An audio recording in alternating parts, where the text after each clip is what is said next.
లక్ష్మీదేవి గారు,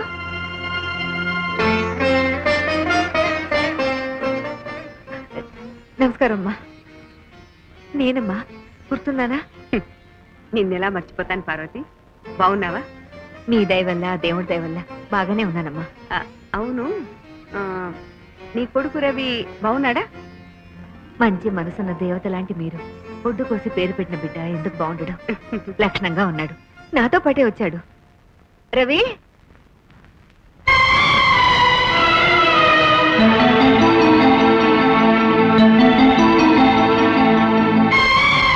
మనకు నానేవాళ్ళు ఎవరు లేరండి. మనది ఫుట్పాత్ లైఫ్. ఈవిడెవరో తెలుసా? నీకెన్నోసార్లు చెప్పని గుర్తుందా? ఓ మహా తల్లి చలవలే నువ్వు ఈ లోకంలోకి వచ్చావని. ఆ తల్లేరా ఈ దేవత. నీకు పేరు పెట్టిన అమ్మరా.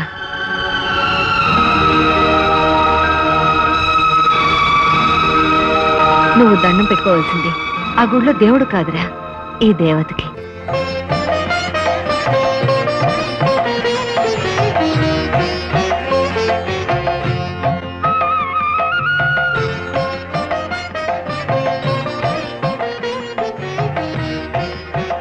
అమ్మా, మీ నిండు మనసుతో బాబుని దీవించండి.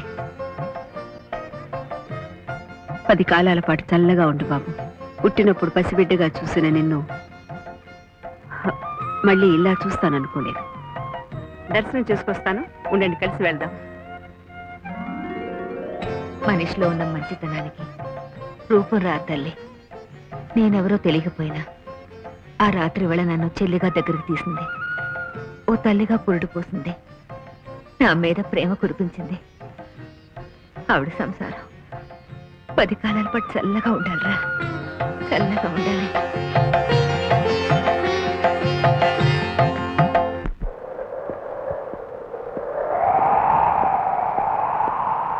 బాబు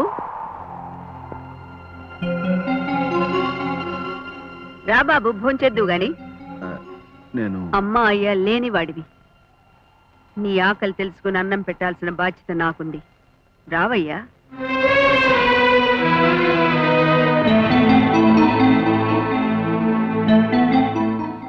ఆకలితో ఉన్న వాడికి అన్నం పెట్టే ఆడది ఎవరైనా సరే అమ్మతో సమానం.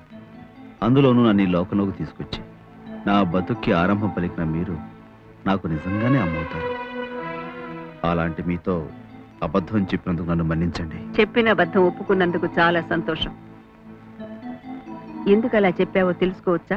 బాధ పెట్టే నిజాలు తెలుసుకోవడం కంటే ఆనందాన్నిచ్చే అబద్ధాలని కొంతకాలం నిజాలుగా నమ్మటమే మంచిది. చెప్పేది అబద్ధమని తెలియనంత కాలం నమ్ముతూ బతకచ్చు. కానీ అది అబద్ధమని తెలిసాక ఇంకా నిజమని ఎలా నమ్మమంటావు? అలానే కదమ్మా.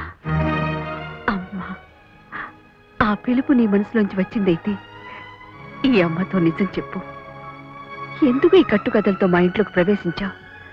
ఎందుకు మా వారు నిన్ను భరిస్తున్నారు? నువ్వు వచ్చినప్పటి నుంచి ఆయనలో ఎంతో మార్పు కనిపిస్తుంది. దానికి కారణం ఏమిటి? ఆయన భారీగా, ఈ ఇంటి ఇల్లాలుగా ఈ నిజాలు తెలుసుకోవాల్సిన అవసరం నాకెంతో ఉంది. చెప్పు బాబు, నిజం చెప్పు. మీకు నిజాలు తెలియాలంటే 25 ఏళ్ల క్రితం జరిగిన ఒక కథ తెలియాలి. ఓ అన్నాచెల్లెలకు జరిగిన అన్యాయం తెలియాలి. ఒక మంచి మనిషికి జరిగిన ఘోరం తెలియాలి. ఇవన్నీ మీరు తెలుసుకోవాలనుకుంటే మరో వ్యక్తిని మీరు కలుసుకోవాలి. అదమ్మా జరిగింది. నారాయణ కారణంగా సర్వనాశనం అయిపోయిన ఆ జగన్నాథాన్ని నేనే. నా చెల్లెలు పార్వతి కొడుకే ఈ రవి. మావయ్య చెప్పిందంతా విన్నాక మీ ప్రశ్నకు జవాబు దొరికింది కదమ్మా. అర్ధరాత్రి వేళ నెలల నిండి దారి దిక్కు తోచక కట్టుకున్న వాడినించే ప్రాణభయంతో పరిగెత్తిన నా తల్లి పడ్డ బాధ, దైవం లాంటి మావయ్య మీద దోషి అనే ముద్ర వేసి ఆయన్ని చంపాలని ప్రయత్నించగా కట్టు బట్టలతో ఆయన బతకడానికి పడ్డ తాపత్రయం నాలో పగని రగిల్చాయి. అంటే ఏం చేయాలని మీ ఉద్దేశం? తను చేసిన తప్పులకు శిక్షణ భవించాలి, చేసిన పాపాలకి ప్రాయశ్చిత్తం కలగాలి. మనిషి మారి మా అమ్మ కాళ్ళ మీద పడి క్షమాపణ కోరుకోవాలి. బాబు, కరుడు గట్టిన స్వార్థం ఆయన బలహీనత. ఆ బలహీనతను ఆధారం చేసుకుని పక్కన స్నేహితుల్లా కొందరు దుర్మార్గులు చేరి ఆయన్ని తప్పుడు దారి పట్టిస్తున్నారు. ఆ మనిషి మారాలని ప్రతిరోజు ఆ భగవంతుని ప్రార్థిస్తున్నారు. కనీసం మీ కారణంగానైనా ఆయన మనిషిగా మారితే ఒక ఇల్లాలుగా అంతకంటే నాకు కావాల్సిందే ఉంది. తప్పు చేసిన వాళ్ళను దండించడం తేలిక, దారిలో పెట్టడమే చాలా కష్టం.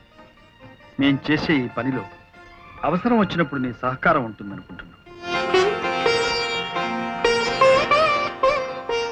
మీ అందరి కోసం కాదు, మనందరి కోసం తప్పక సాయపడతాను. ఏమిటి పెట్టే తట్ట సర్దుకు తగలట? ఎక్కడ పోతున్నావు? ఎక్కడికేముంది, ఇక్కడి నుంచి దూరంగా సుదూర తీరాలకు వెళ్ళిపోతున్నా. దరిద్రం వదిలిపోతుంది. మళ్ళీ ఎప్పుడు ఈ ఆఫీసులో కనపడను. సరే, ఎలాగా దేని మీద వెళుతున్నావు అని అడగవే. అడగడం దేనికి? ఏ రైలో బస్సు ఎక్కి దేశాల మీద తగలడతావుగా.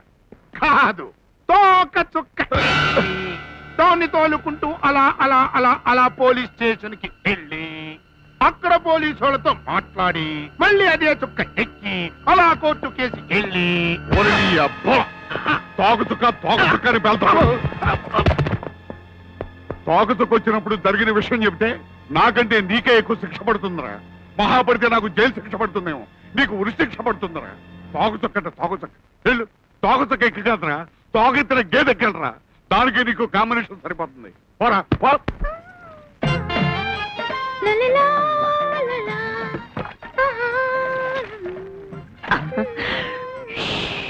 ఏంటి గుంటకాడి నక్కలా ఎదురు చూస్తున్నావు? చిట్టిని చిట్టిని ఇక్కడి నుంచి చూడటం ఏంటి? పైకి వెళ్ళి అమాంత నడువు నొక్కేవనుకో, నీ వైపు ఫుల్ టర్నింగ్ ఇచ్చేస్తుంది. అప్పుడు lip to lip English kiss ఇచ్చాయి. ఇచ్చేట ఇంగ్లీషు కిస్సా లాగి మూతి పగల కొడితే ఏం కొట్టదు. ప్రొసీడ్. టెన్షన్ గా ఉంది. మీరే అక్కడికి వెళ్ళి ఎలా ప్రొసీడ్ అవ్వాలో చూపిస్తే నేను చూసి నేర్చుకుంటాను. నేనా? తన్నా? సారీ. పర్వాలేదు సార్, మీరు మొహం మీద ఊసినా లాగిపెట్టి కాలితో తన్నినా ఈ పాపం పసివాడి కోసం చూపించండి సార్. సరే, నువ్వంతగా అడుగుతున్నావు కాబట్టి నీకోసం చేసి చూపిస్తాను. బాగా చూసి నేర్చుకో. అబ్బా రాజా, లేవమంటావా నన్ను, లేపమంటావా నువ్వు, లేవన మన్మట బాగుంది సార్ టెక్నిక్. నేర్చుకుంటున్నాను సార్. బాలే ఉంది. నీ కూతురు అల్లుడు రంగప్రవేశం చేశారు, మరి నువ్వెప్పుడన్నయ్యా? ఎప్పుడు ఏంటత్తయ్యా? నాన్న ఎంట్రీ రేపే. చూడు గెటప్ ఎలా మారిపోతుందో. ఏమిటమ్మాది? నీకు ఈ గడపిచ్చేసి కుర్రోళ్ళ మార్చేస్తామావయ్యా. ఏమిటయ్యా, నేను ఎప్పుడు మనసులో కుర్రానే కదా. నిజమే, కానీ పైన జుట్టు తెల్లబడింది కదా. మావయ్య, నీ జుట్టు కాస్త నలుపు వేస్తే అమ్మాయిని వెంటబడతారు. ఏంటయ్యా, ఈ వయసులో అమ్మాయిలు వెంటబడితే బాగుంటుందంట. అమ్మా, నువ్వు వెళ్ళి మంచి నీళ్ళు పడరా. అలాగే. అమ్మాయిలు వెంటబడితే బాగుంటుందంటావా? మొహానంగా ఉంటది. అస్సలు మొహాలు పడకు, ఎర్రగొట్టే. అంతేనంటావా? అంతే. బై కానీ బయట ఎండలు మండిపోతున్నాయండి.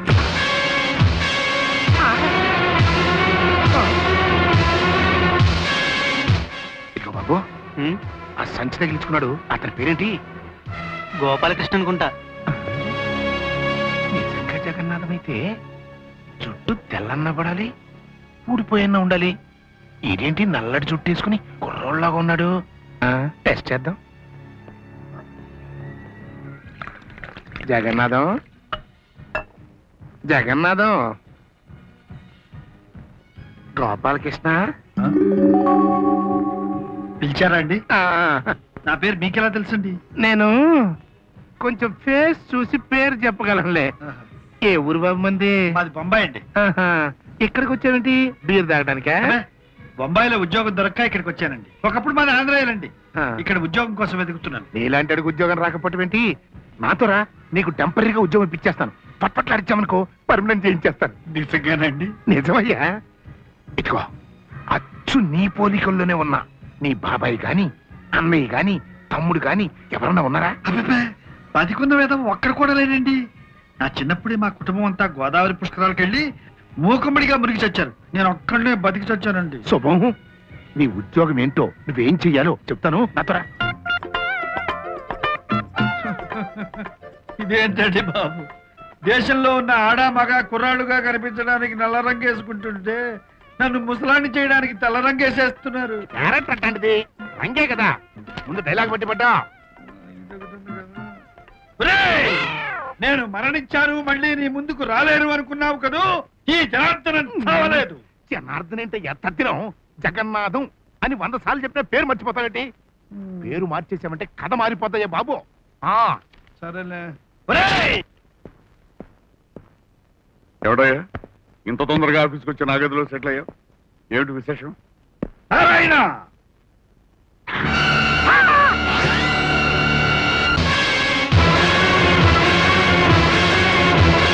ఏమిటి అలా చూస్తున్నావు? నీకు నా చెల్లెల్నిచ్చి పెళ్లి చేసి బ్రతుకిచ్చి బాగు చేసి వెన్నుపోటు తిని మోసపోయి జైలు పాలైన జగన్నాథాన్నిరా నేను మరణించాలనుకుంటున్నావు కదూ? తిరిగి నీ ముందుకు రాలేను అనుకుంటున్నావు కదూ? ఈ జగన్నాథానికి చావు లేదు, చావడు. ఆ ఆస్తిపాస్తులు సొంతం చేసుకుని అందులోకి కూర్చున్న నిన్ను కిందికి లాగాలని వచ్చాను. నా ఆస్తిపాస్తులు నాకు స్వాధీనం చెయ్యాలి. లేదంటే లేదంటే లేదంటే నువ్వు కాదంటే చట్టాన్ని బయటికి తీస్తాను. నిన్ను న్యాయస్థానానికి తీసుకెళ్తాను. చరిత్రను తవ్వి నిజానిజాలు బయటికి తీస్తాను. నీ పని పెడతాను. మళ్ళీ రేపొస్తాను. Be careful. వస్తాను. కొడప్ప ఓరిడప్ప, వీడు స్పృహ పడిపోయాడు. అమ్మో, నేను ఎక్కడున్నాను? అరుగుతాను. ఇంతకీ ఆ తొగచుక్క రోజున నువ్వు జగన్నాథ్ అనే లారీతో గుర్తించి చంపేవాలేదా? లారీ డ్రైవర్ని సెటప్ చేసి నేను పక్క తప్పుతున్నా. తర్వాత అందరూ చచ్చాడంటే నేను చచ్చాడనుకున్నా. చచ్చావులే, అవుతావు తగలడు. వచ్చింది జగన్నాథం బావే కనుక జగన్నాథం కొడుకునని నా ఇంటికి వచ్చిన వాడు దొంగ వెళ్తావన్నమాట.